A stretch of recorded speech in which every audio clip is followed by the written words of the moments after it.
Hi viewers, Binas kitchen ক্রিয়েশনসে আপনাদের স্বাগতম। আজ বানাবো আমশির শরবত। এখন গরম শুরু হয়ে গিয়েছে আর এই সময় শরবত খেতে খুব ভালো লাগে।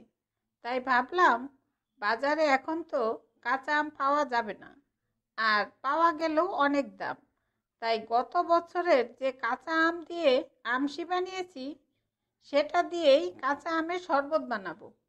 চলুন দেখি আমশির শরবত বানাতে কি উপকরণ লাগবে একবার দেখে নিই।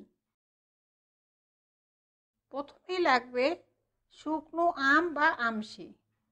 গত বছর কাঁচা আম পাতলা পাতলা করে কেটে এরপর হালকা ভাপিয়ে রোদে শুকিয়ে ফ্রিজে রেখে দিয়েছিলাম। এতে আমশির রং ভালো থাকে।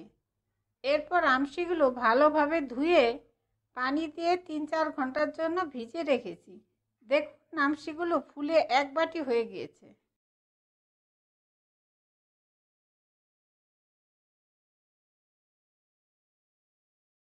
এখন ভিজিয়ে রাখা আমশিগুলো ব্লেন্ডার জারে ঢেলে নিব।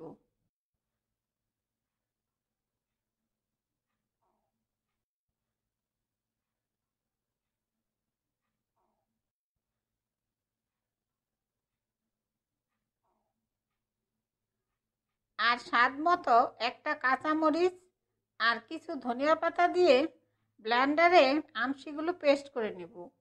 এরপর যতটা পানি লাগবে ততটা পানি দিয়ে পাতলা করে নিব।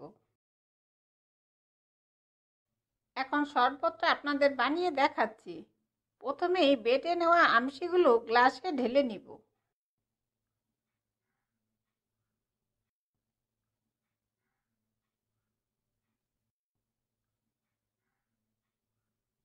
আর স্বাদ মতো দিব গুড়। আমি এখানে আখের গুড় দিচ্ছি, আপনারা চাইলে চিনি দিয়ে বানাতে পারেন।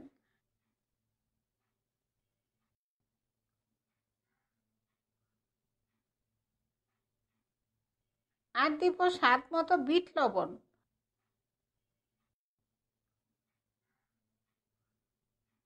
আর ভাজা মশলা, এতে রয়েছে শুকনা মরিচ, ধনিয়া, জিরা, মৌরি, সব একসাথে হালকা তেলে ভেজে গুঁড়া করে নিয়েছি।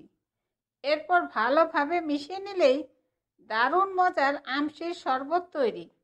এটা খেলে আপনি বুঝতেই পারবেন না যে এটা কাঁচা আম দিয়ে বানানো হয়নি, একদম কাঁচা আমের স্বাদ। এরপর পরিবেশন করব।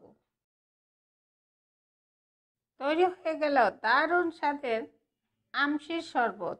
এইভাবে বাড়িতে অবশ্যই খেয়ে দেখবেন। আপনাদের সুবিধার্থে সব উপকরণ ও তার পরিমাণ আমি ডিসক্রিপশনে দিয়ে দিব। আর এই রেসিপিটা আপনাদের কেমন লাগলো আমাকে কমেন্টসে জানাবেন। আর ভালো লাগলে অবশ্যই একটা লাইক দিবেন। আর নতুন বন্ধু হলে সাবস্ক্রাইব করার জন্য অনুরোধ রইল। আমার ভিডিওগুলো দেখার জন্য আপনাদের সবাইকে অনেক অনেক ধন্যবাদ।